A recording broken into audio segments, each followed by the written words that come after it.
Os pensionistas son un colectivo vulnerable. Estamos falando de xubilados, viúvas e persoas incapacitadas. E cada vez lles custa máis chegar a fin de mes. A suba das pensións dos últimos anos foi absorbida polo encarecemento de bens básicos para vivir, como os alimentos ou, sobre todo, a vivenda. Alugar un piso é misión imposible, tamén para a xente maior.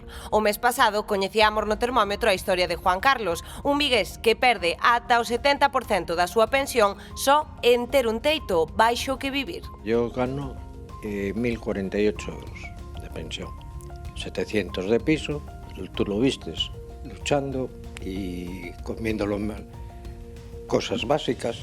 Segundo a Seguridade Social, unha de cada 4 pensións de xubilación ou viuvez teñen a contía mínima e con este panorama complica o acceso aos servizos máis básicos. Ante esta situación, os nosos maiores teñen varias opcións. Unha delas é custear unha residencia, pero non é nin a única alternativa nin a máis económica. Tamén se pode optar por modelos como o coliving de maiores ou facer como fan os estudantes, aventurarse a compartir casa con outros maiores.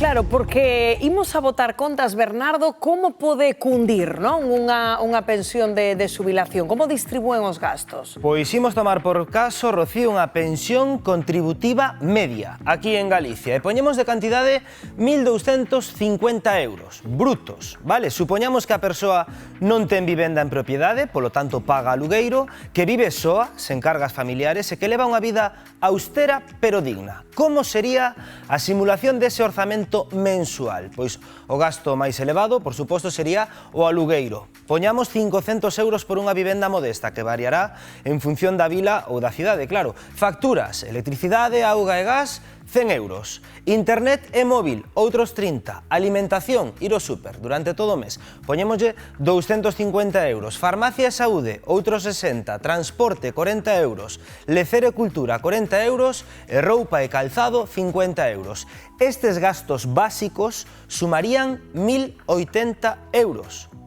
Ollo, é o 86% desa pensión. Vale que se poida vivir con certa estabilidade, pero non queda moita marxe para imprevistos ou para aforros a longo prazo. Por iso, para moitos maiores, o acceso a bonos sociais, enerxía, transporte ou cultura, por exemplo, é clave para manter o equilibrio económico. E que en moitos casos a pensión non dá. E cada vez máis hai quen decide compartir vivenda e compartir alugueiro.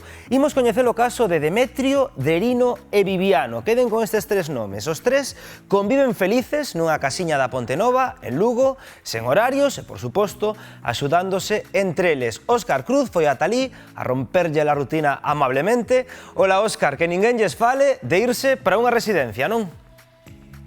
É tanto que sí, Bernardo, mirade para aí que temos aquí as 3 homes máis felices de Vila Oudriz. De feito, hoxe abrironme as portas da súa casa e xa falábamos ao principio do programa, Demetrio. Sí. Vos, de residencia, non queredes saber nada de nada. Ai, non.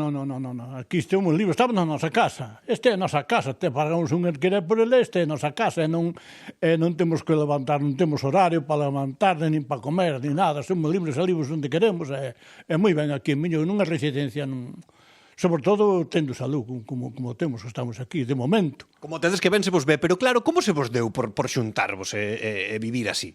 Isto foi un pouco antes de vir para aquí, porque a xente que iba para aí non podía pagar antes de vir eu para aquí. Resulta que despois buscaron esta casa, os familiares, según parece, entón quedaose que moitos que tamén viñeron para aquí, porque aquí tiñan que pagar menos. Así que, entonces, por unha residencia non se pode pagar, se é por eso. É unha alternativa á residencia. Claro, o sea, unha alternativa á residencia é moi boa, ademais, porque cada un de vos facedes unha cousa. Cal é o teu cometido aquí na casa? O meu é poñer a mesa e facer outras cousas por aí, despois aquí isto que teño aquí, outro lava os platos, outro le fai a limpieza aí exterior, temos o pao. Ata recolledes castañas e todo, que xa estiven vendo por aí. Sí. É aquí Viviano que asasa aí gustañe moitas castañas. A Viviano que asasa, non? Sí. Justo as castañas, non? A ver, imos por aquí un pouquiño. Viviano, ti justan as castañas daquela, verdad? Sí. Aí estamos, ele de castañas, pero ti dixéronme que non che poden tocar os platos, non? Os pratos son os que me tocan. Tócanche a ti e iso non o pode facer ninguén máis. Non. Pero ti o que queres, porque ti dicíasme antes. E eu faigo comigo o desayuno. Sempre. E póñollelo. Home, claro.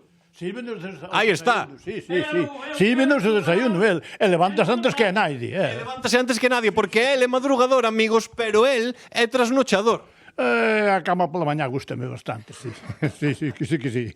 Xa veces que aquí estes tres son tal para cual. Os mellores compañeiros de piso que podíamos ter. O mellor tridente que temos en Galicia. Isto nin Messi, Neymar e Luis Suárez. Nada de nada, amigos. Estes son os mellores. Os máximos goleadores de Galicia, compañeiros. Os tres mosqueteros nos chaman. Maravillosos, mandamos un biquiño aí os tres, que mira, polo menos hoxe se puseron de acordo para ver o termómetro, que todos os que compartimos pisos, vamos, corroles aí dentro dos pisos, sobre todo a hora de por a tele, sempre complicado. Bueno, pois que maravilla, non? Sí, a ver, aquí conflúen varias circunstancias, non? Por unha parte está o problema a vivenda, que víamos que nas cidades, por exemplo, hai moitos maiores que se ven obrigados tamén a compartir piso porque non poden pagarse un aluguer. E por outra parte está un problema cada vez maior e que eu penso que todavía non estamos dimensionando suficiente, que é o problema da soidade. En Galicia hai un porcentaxe moi alto de maiores de 65 anos que recoñecen que se sinten sós. Creo que son preto de 130.000 viven sós. Entón, isto é unha maneira de manter a túa autonomía, a túa independencia, de manter tamén activa a mente a hora de pos eu saio, recollo as follas, ti limpias os pratos e teño que facerme a cama todos os días, pero con este respaldo de que teño unha persoa da miña idade ademais que probablemente se comprendan e se entendan mellor entre eles que tamén é un apoio. Entonces, é tranquilidade para eles, pero tamén para esas familias. Sí, porque non hai fenda xeracional, non? Porque son... Que saben que estos homes teñen un idade, apoio, que están na súa casa tranquilos, que se pasa algo os van a chamar e que non están nunha residencia, bueno, na que igual esa soidade pois se agudiza de outra sí, maneira. están ben e comparten gastos, que xa nos facía aí contas Bernardo.